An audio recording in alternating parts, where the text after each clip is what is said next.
if you're going to take risk, you got to be okay with what a lot of people would consider as a failure and realize that not every risk will bring back the same returns. I think there's a lot you can take from that to not just help yourself, but help clients who work with you. Do you think there's more to it than that, that your experience with flips helps with other clients that you work with? Well, welcome to the Cash Flow Bros podcast. My name's Todd. I'm Rob. And I'm Jordan. Man, we're getting good at that. Feels good, actually. Just flowing now. It's like boom, boom, boom. So we had a really good feedback about some of our deal breakdowns, and so we're going to keep on going with it. Yeah. And this episode, I was like, I'm going to put myself in the ring for probably one of my, not my greatest deals, but sometimes the hard ones are the ones you learn the most from. So yeah. I'll give a synopsis and then we'll go from there. Or I like that. I like that sports analogy. The ring. It's like you're in the boxing ring. He did it. This one was more like an octagon. You were in like yes, full MMA fight. I was getting beat up left and right. So I'll kind of give a brief overview and then we can dive into maybe some of the numbers. But basically had an opportunity to purchase a property in Eastlake, which is a great area. It has done very well. I think it will continue to do well. It's slowed down a little bit because of, I think, current market, but in general, it's seen a lot of renovation, a lot of price increases. So the margins where you can buy the property to compare to where you sell it when you fix it up are pretty extreme, and so flipping has become very popular. So I never flipped in the area, but had seen some other people have some success, or apparent success, shall I say. And so I was like, I had an opportunity to purchase a property for a below market, even what I think it would have been wholesaled for from a client. It was previously a rental. And what I liked about it was on a flat lot, pretty flat street, actually, and had sidewalks. So not every property in Eastlake has sidewalks, but there are a lot of them that are like really straight, really gridded out, and they have sidewalks, and it's just like, it's prime for that like renovated old neighborhood feel. And it's starting to happen. Yeah, and I hope it does. I hope it continues. Yeah, I think it will. And like I said, I think it's happening in the areas like that are a little more desirable versus maybe, there's pockets that don't have any sidewalks and it's still looking pretty rough. And those may never, I think the other areas will have to go first and be fully renovated first. Yeah. So all that to say, bought it for, you guys are going to be like, holy cow, how did he barely make money when he bought it? But I bought it for $20,000, which is really cheap last time I checked. Oh, yeah. But we looked at the property with my GC, felt good about it. And through the course of the story, and we can dive into it, there was a few missed marks on what the renovation budget. We had about an $80,000 renovation budget.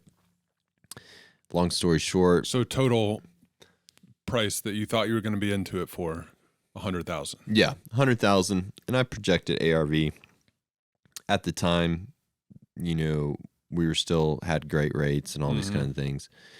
At the time, I was projecting probably ARV in the 165 to 180 range. So a little bit, And then, long story short, just had issues with keeping crews on site. The scope of work, dramatically increased, and we had major subfloor issues. It had to end up putting, I think, close to 8 pylon supports. Holy moly, I didn't know it was that much. Yeah, it was significant. Plus, we redid a lot of the subfloor and the joists underneath as well.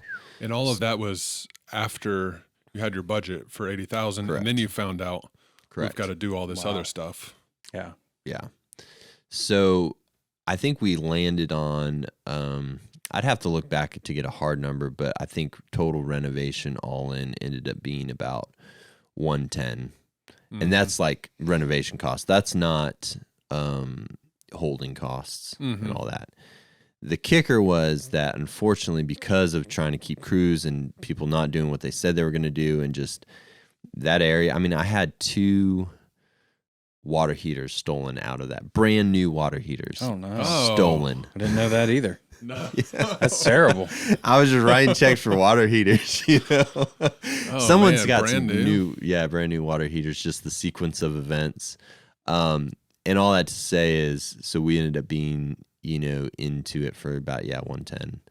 And and the GC too that I worked with, he actually listens to the podcast. So shout out to Jesse. We worked through it. It was definitely challenging. We still have a great relationship. But you know, there was a give and pull, and I think we both learned a lot through the business side of things. Oh yeah. And he didn't make a lot of money on it, and I pretty much, you know, almost broke even on the deal at the end too, because the holding costs. I mean, we were there for just under a year, which is just it was definitely a frustrating project that just kept on trying to push. So anyway, that's kind of the overview. It was So after the second hot water heater was stolen, Were you thinking like, what were you thinking? yeah, Yeah, like like, you know what? I think you're when not getting hot water in this house. yeah. That's it. Were you like, we'll do it after inspection, or like, you know, right before inspection, we'll pop a hot water heater in there. Yeah, I mean, it's interesting because I really pitched this as a high-end flip. So I even purchased like the full-on like suite of appliances. Mm-hmm. Yeah. So a lot of properties, when they get flipped, they don't even provide the fridge. Like, Yeah. I kind of didn't know that, and I kind of was still learning. Mm-hmm. So I bought a really nice fridge. There was also like Black Friday sale, so it was like all these combos. I was like, I love a good deal. So I'm me just too, like, man. buy. Oh, those appliances on Black Fridays, you're talking like 50% off Yeah. almost Oh, yeah. on like the packages. Oh yeah. Yeah, my fridge works currently, and I still wanted to buy one for myself. Yeah. Yeah. Yeah. That's funny. But anyway, all that to say, so I had all this purchased, and we're still in mid-reno, and then I delayed the delivery because we were still, and then the hot water heater got stolen. I'm like, this is rough, you know? Yeah. And ultimately, like, I had all these appliances already purchased. I couldn't return them. Yeah. And so I was like worried, you know. I had probably $6,000 of appliances sitting in that house while it was being shown. But we were good once it was all set up. So mentally, like, how did you, Yeah. like, Was your wife like, you know, what did she say about having hot water heater stolen? Do you tell her? hopefully you didn't. Yeah, tell her. I told her. Oh, I told her. She didn't love it, but I can imagine. I'm trying to think of Amy's reaction. I think she was concerned, but she wasn't ever concerned for my safety. She just, in general, realized like we just need to get out of this property. Yeah. Yeah, and maybe that's a good It like. just added to the saga. Yeah. Yeah. Like mentally though, how'd you get through that for that long? I can't imagine. I'm so maybe mentally not tough that like halfway through I'd have been like, you know what? I think we're selling this as is. Who said I got through it? Oh, that's true. That's a good point. That's a good point. No, man. I mean, I don't know. So there's a book I read a while ago that talks about basically there's opportunity in the struggle. And I think it's always helped me when stuff goes wrong to really try to flip it on, you know, flip the story and say, what am I learning? What's the lesson? Yeah. Mm-hmm. Obviously, you'd like a lesson to be learned with less money attached to it and all those things, but sometimes that's what makes the lesson stick. Well, stuff goes wrong. That's Stuff just how goes it wrong. goes. Yeah, and I think if I wouldn't swear off flipping in Eastlake, but I would do it very different. You've kind of made me swear off flipping in Eastlake. I've had like 2 properties that looked great sent to me from over there, and I was like, but I don't Todd. know, but Todd. And now I know he's had water heater stolen. Yeah, So yeah. like, I will say, I have never heard of this happening in any other city, or I've never heard of this happening in a flip or a property before.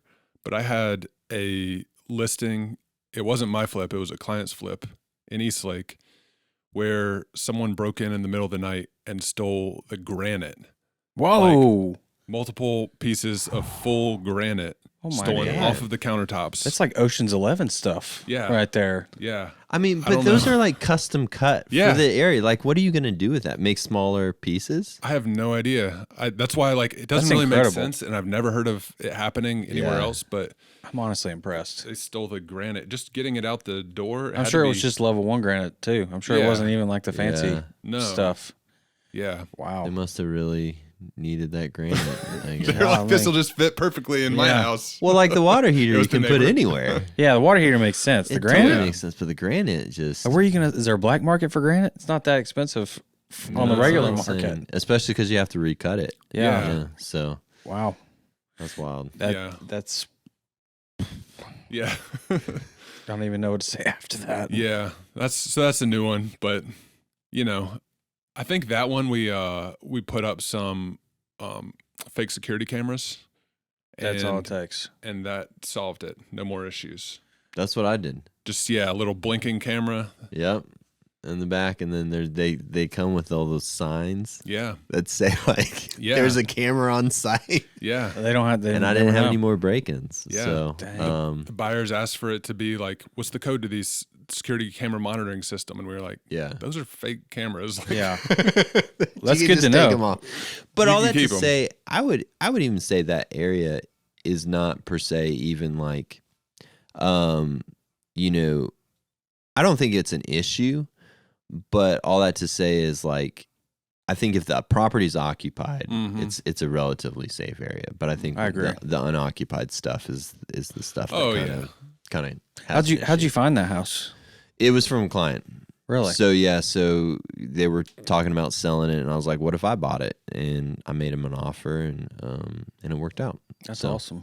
Retrospect, you know, I feel like either I should have taken it to market or wholesaled it to someone else. Probably- Like I probably feel should like have I probably wholesaled it. could have sold it for 30 Yeah. and gotten out of it and made more money. So Yeah. lessons learned. Mhm. You know, I don't think I'd trade it, you know, but so anyway. Yeah, I think one thing that, you know, you said you wanted it to be like a kind of a higher end flip and really done nicely, which I would say you did. Mm-hmm. I would agree. I mean, it definitely attracted, I think, a really great buyer in a pretty quick amount of time. And I mean, the actual listing went well because of the way, one, you did a lot of things. You did things right on the renovation, but towards the end, you used kind of like your design eye and your skills in that area to really make the listing stand out, I think. Yeah. Yeah, it was interesting because as we approached listing date and things were kind of wrapping up after a full year of A full year. Oh. I toured all the properties, maybe not all, but I toured several properties that were pretty in line with my sale. Yeah. And I was just like, what is the level of, you know, finishes they're using? How does things feel as you walk them? And every single one of them I could pick apart and just find multiple issues. And it's not to say that my property still didn't have those issues, but when you have that attention to detail, it really helps a listing like sing. And we did everything, like we staged it. A lot of the properties were not staged, which I think is really huge.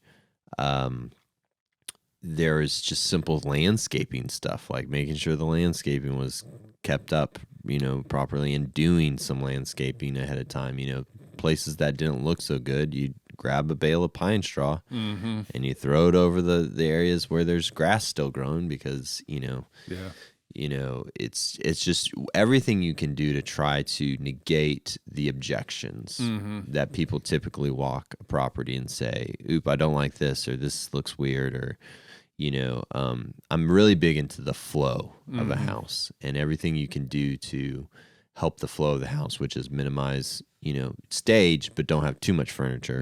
So even if you're living in it, you got to pull out some of the furniture because people won't need to walk and feel like there's space. Yeah. And so I feel like too, and maybe you can talk a little bit more about it. The flips that you have done and the amount of time you've been in real estate and the amount of real estate you've seen, but mostly focusing on this flip right now, is I think there's a lot you can take from that to not just help yourself, but help clients who work with you, and I feel like, as you said, it's the small details. It's the crown molding that you pick from Home Depot. Is it the 89-cent one or is it the $1.20 one? right. Makes a big difference, and the staging also helps. Do you think there's more to it than that your experience with flips helps with other clients that you work with? Yeah, I would say it. I mean, every little bit of, life experiences informs the next. Of course. And, I'm personally invested in these opportunities, same as your flips. Yeah. You're personally invested. I mean, I've seen you out on your flips, like poison ivy, Right and here, like baby. dialing it in because at the end of the day, you're personally invested in it. And then when you take on a client's listing, you also are like, how can I look through that lens of being personally invested and find those details? And so, I've worked with clients who do other flips themselves. I've worked with clients who are also just listing their retail purchase, but I walk the properties. I look at comps everywhere else, and I say, how can we be the best? Mm-hmm. How can we put ourselves in the position where we're the best?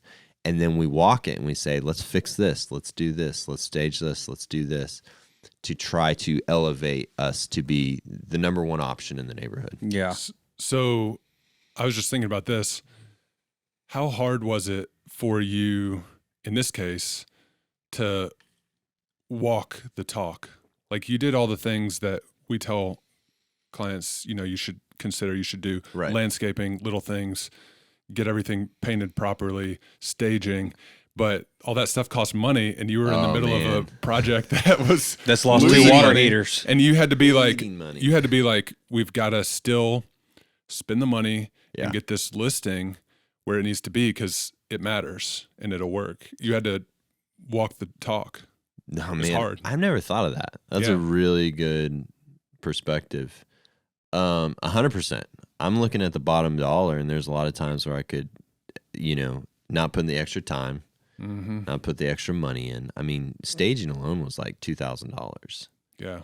and I'm bleeding money and not sure if I'll recoup it at this point. Like, it is like a huge portion of our extra cash flow is sitting in this property.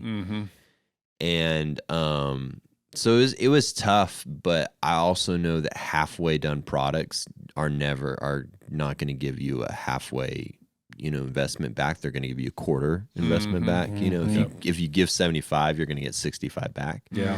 But if you give 100%, you'll get 110% back. Yeah. Yep. And so I just had to really align myself with those values and write that $2,000 check for staging and go back over there and make sure that the property was mowed. I mean, I mowed the property myself because at the time I had a little extra time, but not a lot of extra money. Yeah. And it just needed to be done. And I was like, I'll go over there afternoon. Probably not the best use of my time, but in the moment is what I had to do. Yeah. And so, but yeah, I mean, it challenged me in a lot of ways. It's funny, like as we were rehearsing it, I feel all the emotions of like the victory of finally getting it sold, but also like, I mean, it broke me down. Like I can imagine. It was tough. Yeah. Well, I think it's good when you can actually walk the walk. I mean, there's a lot of people out there that get in this business just because they want something to do on the side and they know somebody that is looking for a house and, okay, perfect, I do a couple, I'm good. But and nothing against those people because everybody's got to make a living.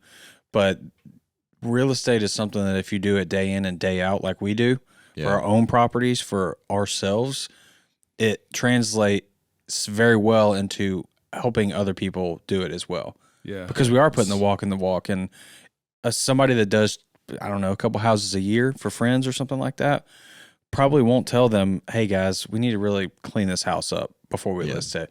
Or we need to maybe even think about getting you all moved out of here with your 1970s furniture, spending $5,000, $4,000 On paint. and on paint and staging stage it it, yeah. and then get it ready. And they just won't, tell them that, and it's kind of a disservice to, first off, their clients, Yeah. but also the industry as a whole, because that stuff sits out there for forever, and it makes us look bad, even though we weren't involved in it whatsoever. There's another agent I know that, has done that for several of his clients as well. So it's proven. It's proven. It helps. It's a and fact. he's gotten multiple offers on weekends, and he listens to this podcast. So, he's taken our advice probably. Yeah, 100% took our advice. Yes. No, but I mean, he's doing it too. So it is there are agents, great agents, not just us. There are great agents out there, Correct. but they are not just a dime a dozen. Like you gotta find them. You gotta really find them. I think it's extra valuable in this market to do that. Yeah. To be able to do that too. Yeah. Because only the very best listings sell like they should. Correct. At list price and quickly. So knowing how to create that best listing It helps. really important now. Mm-hmm. More than 2 years ago. Oh yeah.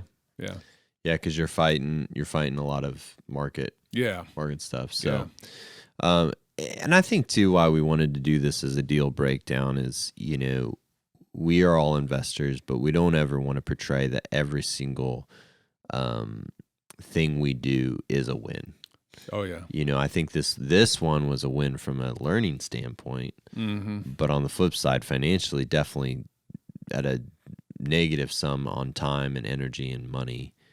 But at the end of the day, if you're going to take risk, if you're going to try something new, you got to be okay with what a lot of people would consider as a failure.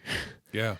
And realize that not every risk will bring back the same returns. And honestly, like I heard it, there was an Olympian who had a coach, and the coach said that basically, if you are not giving me 100% and you have more the next day, then you haven't trained hard enough, basically.